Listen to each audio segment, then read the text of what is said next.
A block is fastened to a horizontal spring and the block is pulled to a spring to a distance x equal to 10 centimeter from its equilibrium position on a frictionless surface from rest. The energy of the block at x equal to 5 centimeter is 0.25 joule. Spring constant of the spring is. Summary क्या है कि एक block है जो कि horizontal spring से attach किया गया है। ये हॉरिजॉन्टल स्प्रिंग है, इसका एक एंड इसे आप फिक्स कर दीजिए और दूसरे एंड पर आपको क्या करना है, एक ब्लॉक अटैच करना है। अभी यहाँ पर कोई एलोंगेशन नहीं हुआ है, सो एक्स हियर इज़ ज़ीरो। ना इसको आप एलोंगेट करते हैं, ये आपने इसको एलोंगेट किया, एक्स इक्वल टू आपने 10 सेंटीमीटर तक इसे एलोंगेट कर दिया, ठीक है। फिर इसके बाद आपने इसको रिलीज़ कर दिया, छोड़ दिया, तो ये रिस्टोर होगा, वापस आएगा।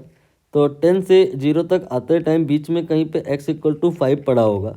इस पॉइंट पर इस ब्लॉक में जो एनर्जी है वो 0.25 जूल के बराबर गिवन है। तो बताना ये है कि स्प्रिंग कांस्टेंट कितना होगा।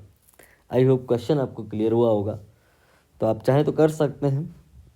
यहाँ पर ये नहीं कहा है कि एनर्जी यहाँ पर x इक्वल टू 10 पे 0.25 है। यहाँ पे ये कहा है x इक्वल टू 5 पे एनर्जी 0.25 है। x इक्वल टू 5 पे होगा क्या कि इसमें कुछ वेलोसिटी भी होगी। तो वेलोसिटी होने की वजह से यहाँ पे काइनेटिक एनर्जी भी होगी, हाफ mv²। और यहाँ पर अभी ऐसा तो है नहीं कि इस जगह पे एलोंगेशन बिल्कुल ही जीरो हो गया है, कुछ तो है। तो जो भी यहाँ पर x है उस वैल्यू के आधार पे हाफ के x² भी होगा, पोटेंशियल एनर्जी भी होगा। इन दोनों को जोड़ दो तो ये टोटल एनर्जी होगा। यहाँ पे ये E का वैल्यू इन्होंने बताया 0.25 है।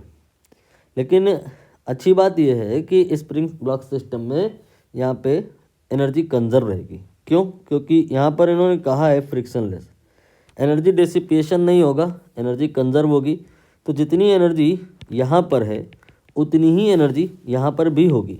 बस x इक्वल टू 10 पे खास बात यह है कि वहाँ पर से आपने रिलीज़ किया है ब्लॉक को, तो वहाँ पर वेलोसिटी ज़ीरो है, तो काइनेटिक एनर्जी नहीं होगी।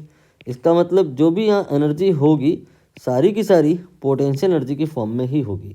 तो पोटेंशियल एनर्जी यहाँ पर हाफ के x0² मान लिया मैंने, तो टोटल एनर्जी यही हाफ x0² के ही बराबर होगा और इसका वैल्यू हर जगह पर एक बराबर होगा, E के बराबर होगा।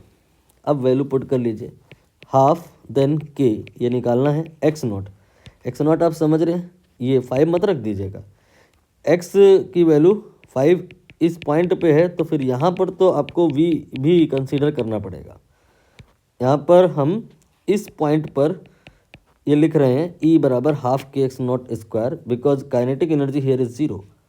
x0 ये आपका 10 सेंटीमीटर है, यू कैन से 10 की पावर -1 स्क्वायर ऑफ दैट। और एनर्जी ये आपका 0.25 है, 25 इंटू 10 की पावर -2। तो यहाँ से आ जाएगा ये k/2 इंटू 10 की पावर -2, 25 इंटू 10 की पावर -2। तो k की वैल्यू 25 × 2 यानी कि 50 आ जाएगा। यही आंसर है।